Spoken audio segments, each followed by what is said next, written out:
Graças a Deus, meus irmãos, recebam todos a paz do Senhor.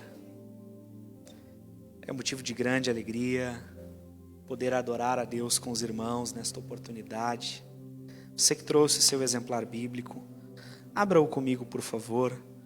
O Evangelho de Jesus Cristo, conforme escreveu Lucas, o capítulo é o de número 17. Evangelho de Jesus Cristo, conforme escreveu Lucas, capítulo de número 17, a partir do verso de número 11. Enquanto os irmãos procuram, eu quero louvar a Deus pela oportunidade de mais uma vez compartilhar de sua palavra, de retornar à cidade de Gravataí. Quero tecer as minhas palavras de gratidão também aos meus amigos, Denison Roberto, Leonardo dos Santos, Douglas Moraes, bem como a toda a equipe de trabalho que se doa aqui, a tarde com Deus, a tarde da bênção. Que Deus em Cristo vos abençoe e faça prosperar o trabalho de vossas mãos. Quantos encontraram o texto da palavra de Deus?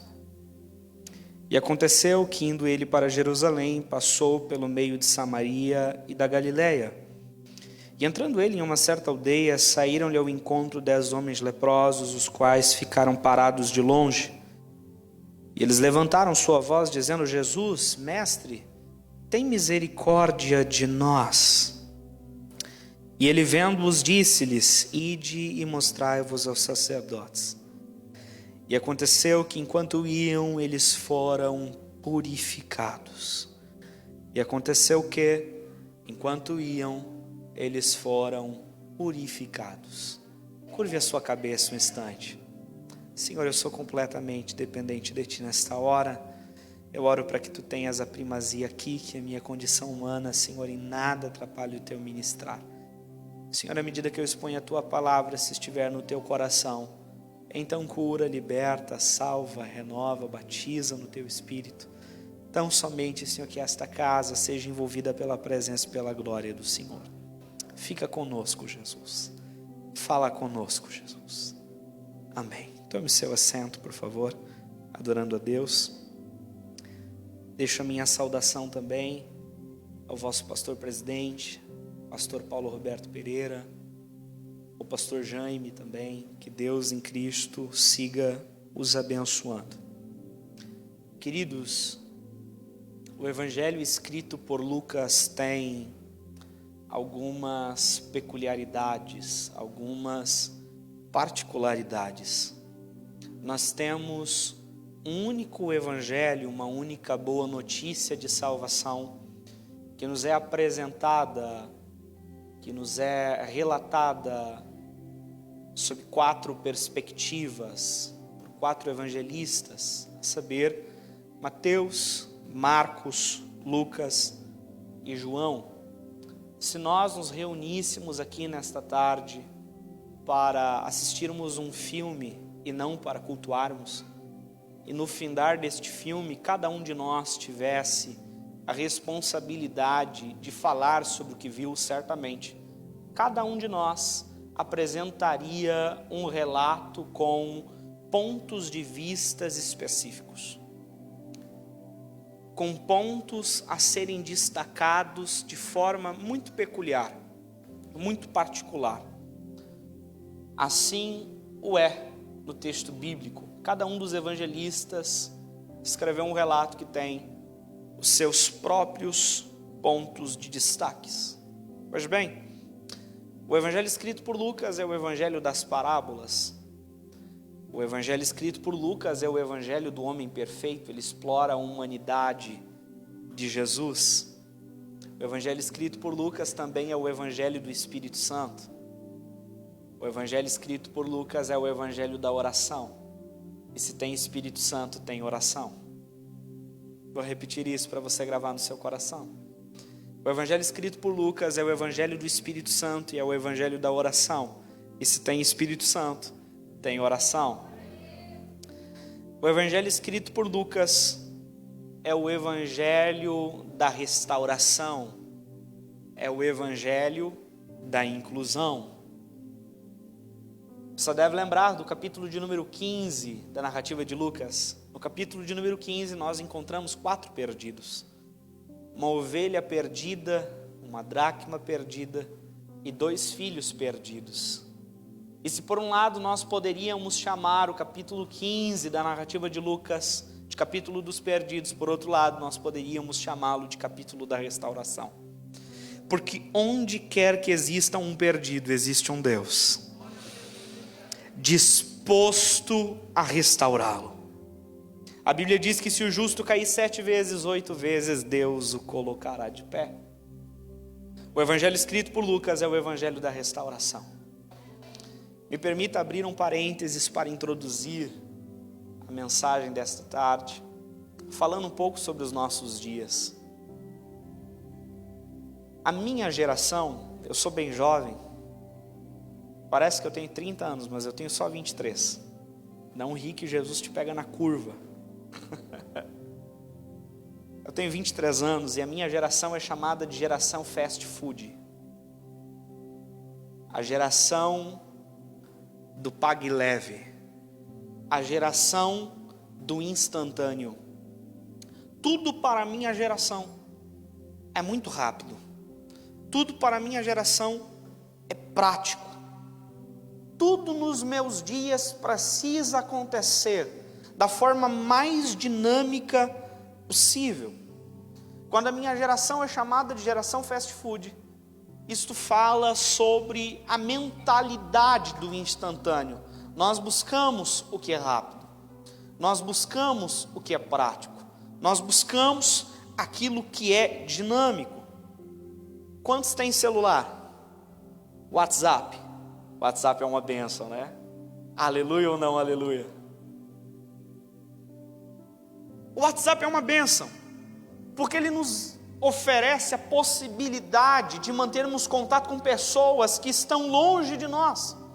E isso de forma rápida, prática, instantânea. Veja bem, hoje é possível você fazer uma chamada de vídeo com alguém que vive do outro lado do mundo. Com apenas alguns cliques. Tudo é muito rápido, tudo é muito prático. Nós temos aqui alguns irmãos mais antigos, que lembrando da sua adolescência, da sua juventude, vão perceber o quanto as coisas mudaram. Porque naqueles dias não era tão fácil fazer uma ligação. E talvez alguém diga, é simples, se não dá para ligar, então envia uma carta. Pois bem, naqueles dias era possível enviar uma carta. Mas então um diálogo que poderia levar algumas horas, talvez alguns minutos, acabava se alongando por semanas, até meses. Porque as coisas não aconteciam de forma tão rápida, tão prática, tão dinâmica. As coisas não eram tão simples como são hoje. Entretanto, com o advento das redes sociais, a comunicação ela é tão facilitada, é tão dinâmica, tão prática, que hoje você envia uma mensagem de áudio.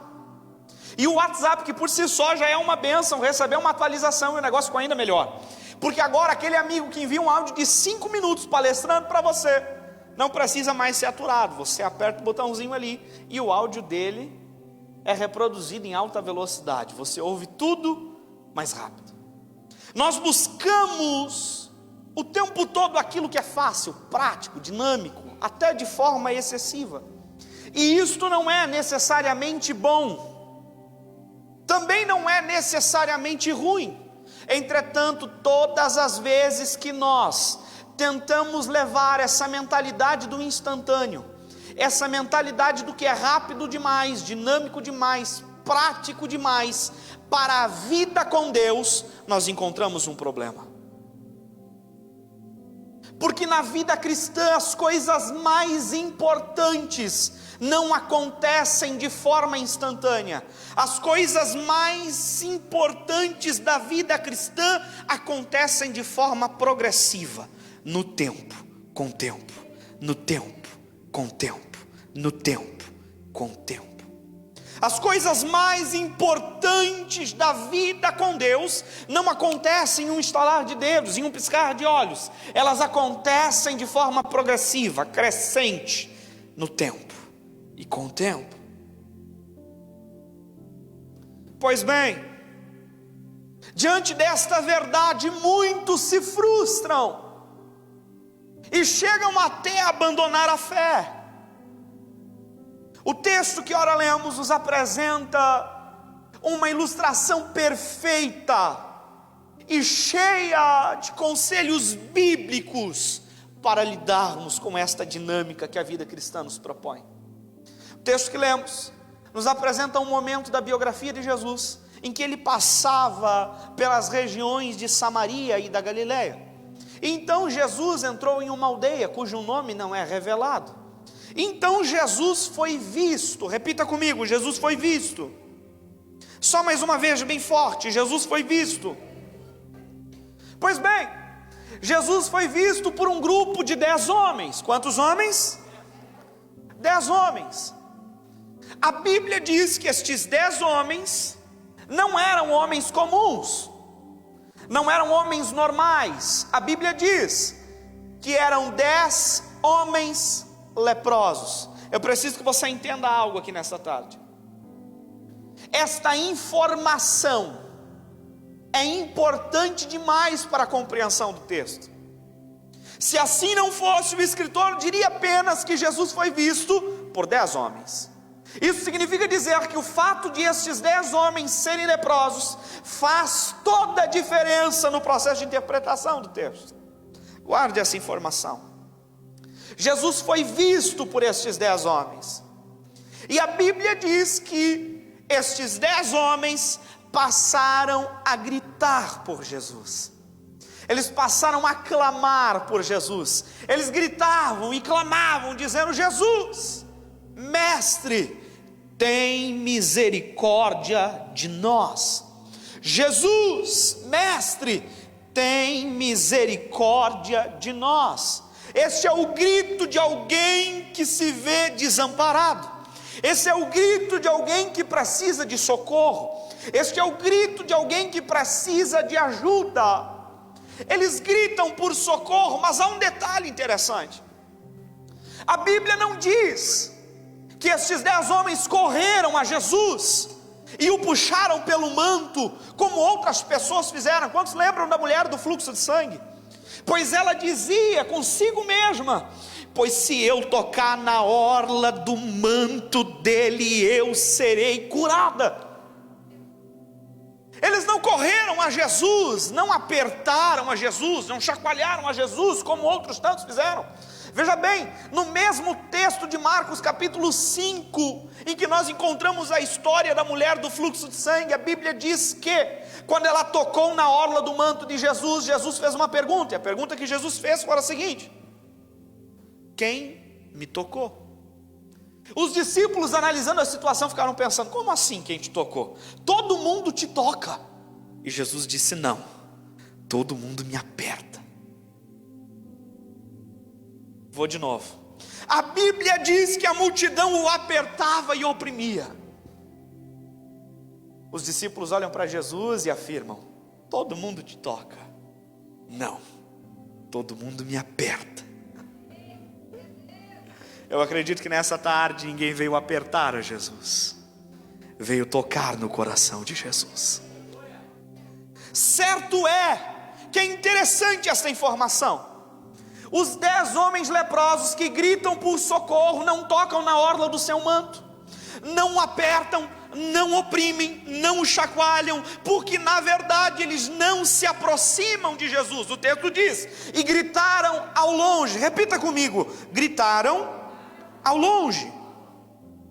Eles não se aproximaram de Jesus, eles gritaram ao longe.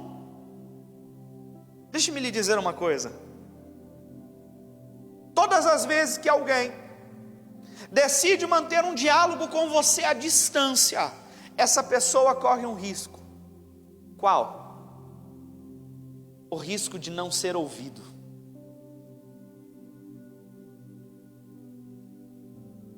Eu moro com a minha mãe, e às vezes a minha mãe chega em casa com uma unção que só as mulheres têm. A mulher chega em casa com a unção do bate-papo. Ela precisa compartilhar o que viveu ao longo do dia. É um negócio especial. Ela chega com o coração fervendo de boas novas. Mas ela não entra em casa, olha para mim, então começa a falar. Quando ela chega no portão, ela começa a falar. E quando de fato nos encontramos, ela olha para mim, esperando uma resposta, e eu tenho uma pergunta, e a pergunta é: o quê? Porque todas as vezes que você decide manter um diálogo com alguém à distância, você corre esse risco, o risco de não ser ouvido. Eu vou te dar um motivo para dar glória a Deus, e se você não der glória a Deus nessa tarde, você está mal. Eles gritaram ao longe, corriam o risco de não serem ouvidos, mas a Bíblia diz que Jesus ouviu eles. Vou de novo, eu sei que dá para melhorar esse glória a Deus. Eles gritaram ao longe, corriam o risco de não serem percebidos, eles corriam o risco de não serem ouvidos, mas Jesus ouviu eles. Por favor, levante a sua mão, mantenha a sua mão levantada, receba uma palavra de Deus nessa tarde.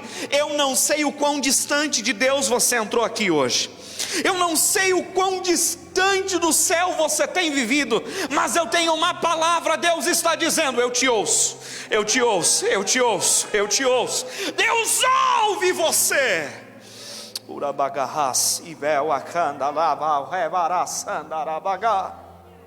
Jesus ouve o grito daqueles homens ao longe. Jesus ouve aqueles homens ao longe por uma verdade bíblica digna de atenção. Qual o pregador?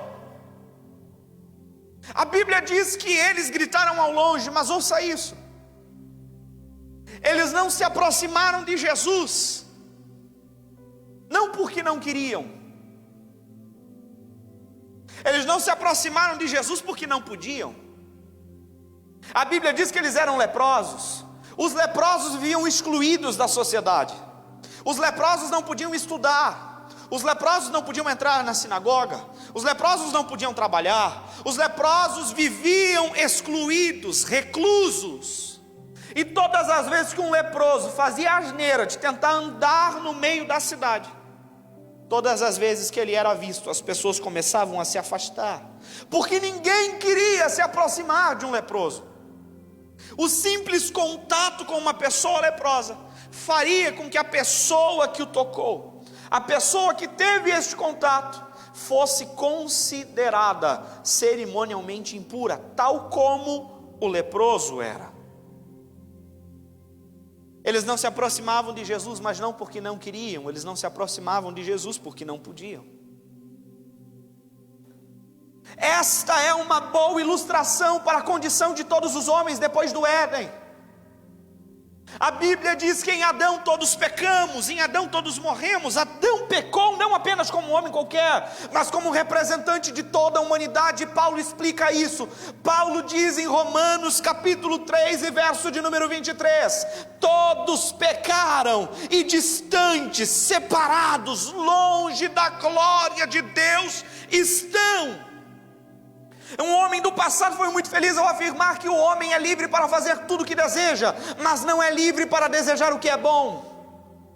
Os homens vivem longe de Deus, mas não apenas porque querem, e sim porque não conseguem se aproximar, porque não podem se aproximar, porque a lepra que domina sobre eles, a impureza do pecado que domina sobre eles, os mantém longe, distante. Levante a sua mão. Eu tenho uma palavra de Deus aqui nessa tarde, e a palavra é: a lepra não permitia aqueles homens de se aproximarem de Jesus, mas ela não podia impedir Jesus de se aproximar deles. Mantenha a sua mão levantada, receba essa palavra. Talvez o pecado esteja mantendo você longe de Deus, e a verdade é essa: o pecado faz separação entre o homem e Deus, mas o pecado não pode impedir Deus de há 2000 anos atrás abrir os braços da cruz e dizer: vinde a mim, vinde a mim, vinde a mim, vinde a mim. A salvação para a tua vida aqui hoje.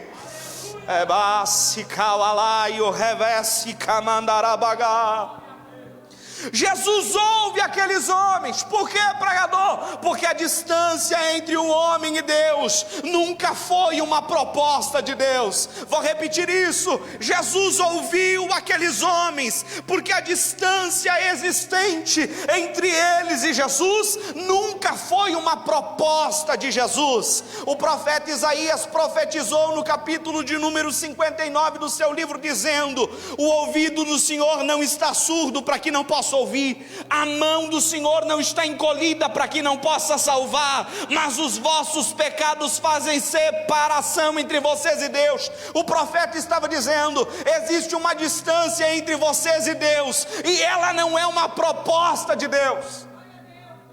A Bíblia diz que no jardim do Éden, todos os dias, Deus descia para se encontrar com Adão, para dialogar com Adão, para se relacionar com Adão. O que eu estou dizendo para você é que Adão tinha lugar cativo na agenda de Deus. Um dia esse encontro não aconteceu, e não foi Deus que faltou o encontro.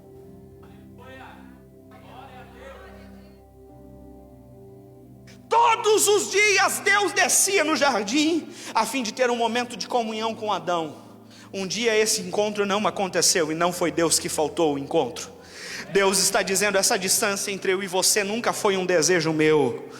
Oh meu Deus, eu vou de novo, eu estou sentindo graça. Deus está falando ao coração de alguém: essa distância entre você e eu nunca foi uma proposta minha. Deus está disposto a quebrar essa distância, essa barreira que te separa dele aqui hoje.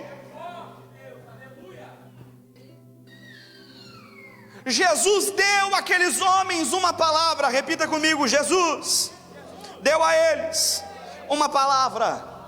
A palavra de Jesus para eles foi a seguinte: ide e mostrai-vos aos sacerdotes.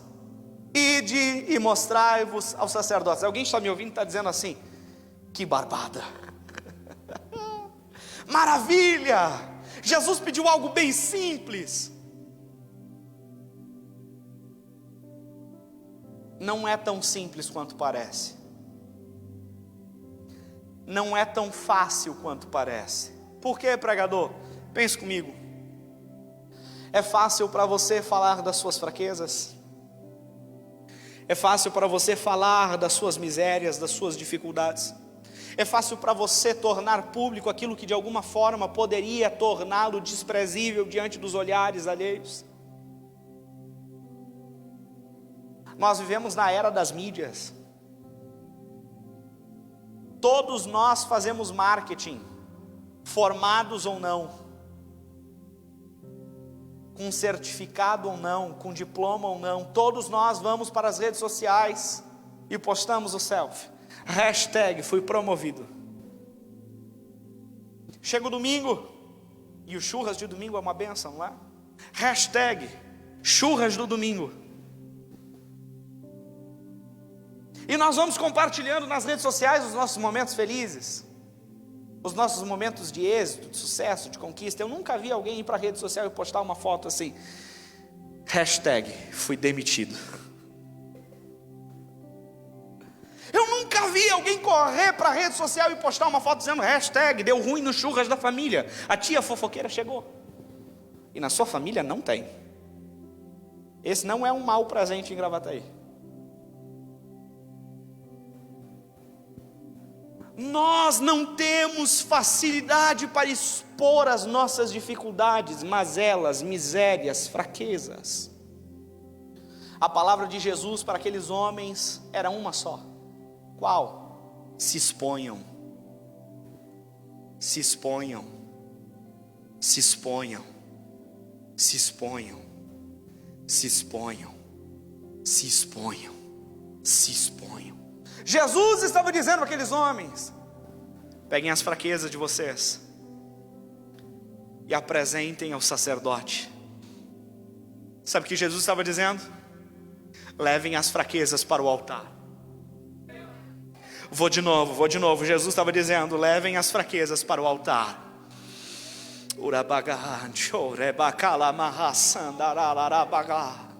Deus está dizendo a alguém nesta tarde: traga a sua fraqueza para o altar, traga a sua fraqueza para o altar, traga a sua fraqueza para o altar. Alguém está ouvindo isso, está dizendo: pregador, é verdade, não é fácil falar das nossas fraquezas. Ouça isso: Deus lhe permite escolher entre se expor ou não. Deus dá liberdade para aqueles que decidem esconder as suas fraquezas. Entretanto, Deus lhes deixa uma palavra. Provérbios 28:13 diz: pois aquele que oculta os seus pecados não tem sucesso. Sabe o que o escritor bíblico está dizendo?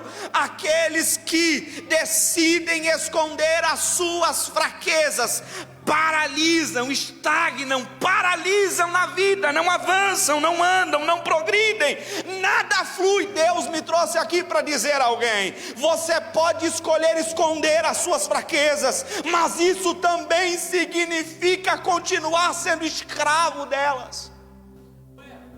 Na sequência, Salomão, o proverbista bíblico, diz: mas aquele que confessa e se arrepende alcança misericórdia, misericórdia, misericórdia, porque o sangue de Jesus Cristo nos purifica de todo pecado, disse João.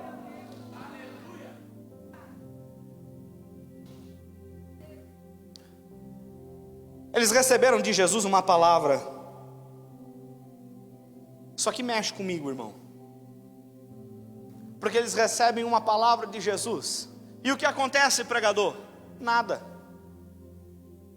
Eles recebem uma palavra de Jesus e continuam leprosos. Eles recebem uma palavra de Jesus e continuam impuros. Eles recebem uma palavra de Jesus e continuam do mesmo jeito. Parece com alguém que você conhece, que recebeu uma palavra de Deus, pensou que tudo ia mudar, desceu as águas, pensou que não ia mais chorar, foi batizado no Espírito Santo e pensou que ia se tornar um super crente, que não teria mais fraquezas, fragilidades, não teria mais dificuldades com a sua carne. Parece com alguém que você conhece, que recebeu uma palavra no culto de domingo, se animou, foi lá em cima e na segunda-feira se deu conta de que nada havia mudado. Eles recebem uma palavra de Jesus e continuam leprosos. Isso aqui mexe comigo, porque outras tantas pessoas em outros momentos foram curadas de forma instantânea. A mulher do fluxo de sangue toca na orla do manto de Jesus e a sua hemorragia é estancada na hora. O cego Bartimeu recebe de Jesus uma palavra e é curado na hora. Jesus dá uma palavra para Lázaro, sepultado já há 4 dias, cheirando mal. Jesus disse: Lázaro, vem para fora, e ele ressuscitou na hora. Jesus disse à filha de Jairo, Talita cumi, que quer dizer menina, levanta, e a menina já morta ressuscita e levanta na hora. Entretanto, estes 10 homens recebem uma palavra de Jesus e continuam leprosos. Isso mexe comigo, irmão, porque o próprio Jesus já havia dito aos seus discípulos: mas vocês já estão limpos pela palavra, oh meu Deus, vós já estáis limpos pela palavra que vos tenho dito. A mesma palavra é liberada sobre estes 10 homens leprosos e eles continuam leprosos. Vou te dar um motivo para dar glória agora. Entretanto, a Bíblia diz assim: e aconteceu que enquanto iam, e aconteceu que enquanto iam, eles foram purificados, purifica o mel.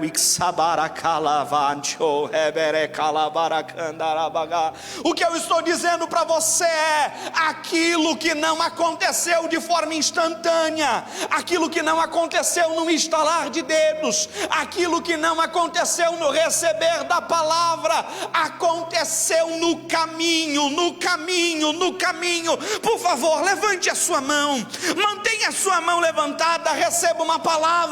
Deus me trouxe aqui para pregar e ministrar ao coração de alguém que está se vendo estagnado. Descansa o teu coração, aquieta a tua alma, continua andando, porque aquilo que não aconteceu até agora, eu vou fazer no caminho, no caminho, no caminho, no caminho. Enquanto você palmilha a estrada da obediência, enquanto você trilha o caminho da perseverança, a palavra que é fiel e não volta vazia vai trabalhar por você, pela tua casa, pela tua família.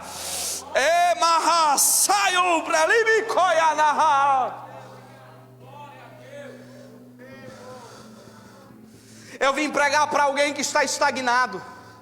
Eu vim pregar para alguém que está paralisado na vida. Eu vim pregar para alguém que deita a cabeça no travesseiro e fica dizendo: na vida de todo mundo flui, na família de todo mundo flui, no ministério de todo mundo flui, as coisas acontecem, tudo paralisou na minha vida.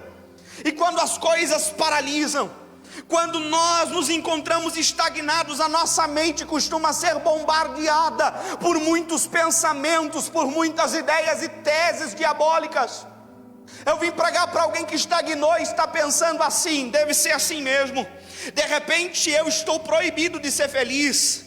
O meu pai não foi feliz, a minha mãe não foi feliz, os meus avós não foram felizes. E você está pensando: eu vou reproduzir o padrão. Por quê? Porque os meus avós se separaram, os meus pais se separaram, eu estou me separando também. De repente Deus quis assim, eu vou repetir o padrão. Eu vou te dar um motivo para dar glória. Se não der glória, irmão, você não dá mais. Você já leu a biografia de Jesus? Você já leu a genealogia de Jesus? Capítulo 1 de Mateus. A Bíblia diz que na família de Jesus existia uma mulher chamada Raabe. Raabe era uma prostituta. Na família de Jesus tinha um homem chamado Manassés, um idólatra. Na genealogia de Jesus tinha um homem chamado Davi, adúltero e homicida. Jesus não foi um prostituto. Jesus não foi um idólatra. Jesus não foi um homicida. Oh meu Deus, Jesus não foi um adúltero. Levante a mão. Deus me trouxe aqui, eu tenho uma palavra para liberar nesse altar, e a palavra é: você não vai reproduzir o padrão maldito da tua família. Todo padrão de maldição acaba quando Jesus entra. Eu vim pregar para alguém e dizer: você não será infeliz porque a tua família foi. Você não vai divorciar porque os pais e avós divorciaram. Tu serás uma bênção. Tu serás uma bênção, tu serás uma bênção. Alguém se vê paralisado e pensa assim: isso é porque eu pequei, isso é porque eu errei tanto no passado, que Deus decretou que eu não posso ser feliz no presente e no futuro. Isso é mentira do diabo, irmão. Sabe como é que Deus vê o seu passado de pecado? Quando você confessa Jesus como Salvador? Através de Cristo. Ouça isso: Cristo é santo, Cristo é justo, Cristo é puro, Cristo é fiel. E quando Deus olha para o teu passado de pecado, de miséria, de erros, Ele não vê os teus pecados, Ele vê a santidade de Cristo, a pureza de Cristo, a justiça de Cristo, a fidelidade de Cristo. Ouça isso: se Deus olha para o teu passado de pecado através de Cristo, por que é que você vive olhando para o futuro através dos teus pecados?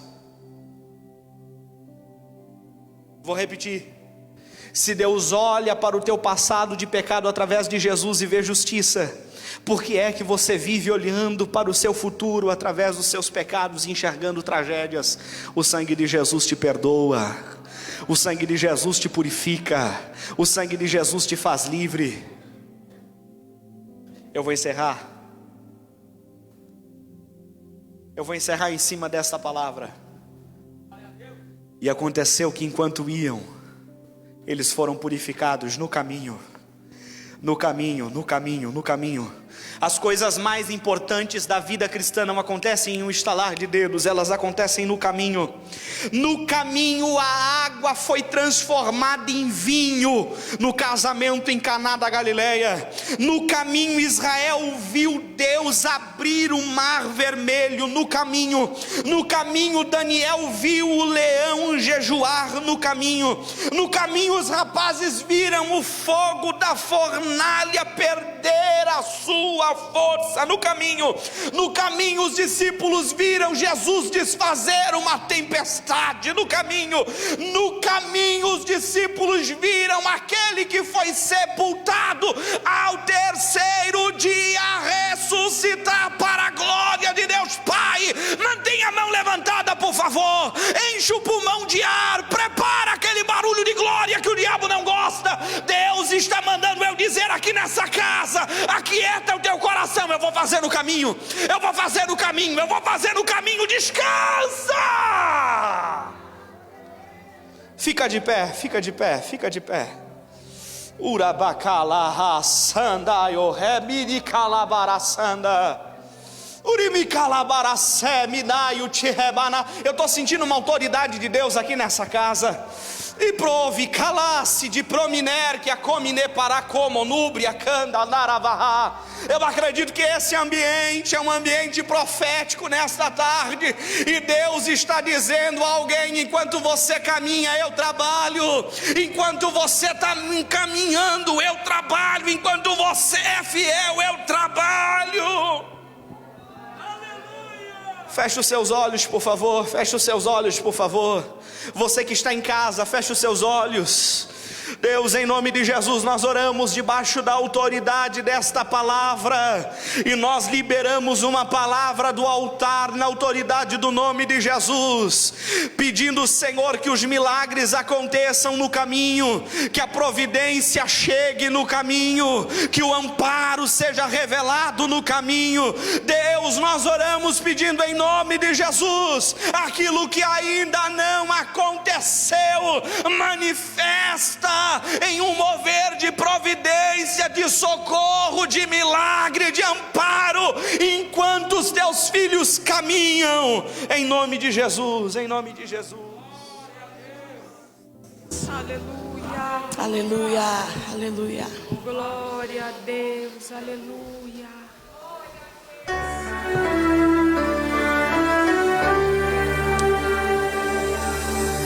Vai acontecer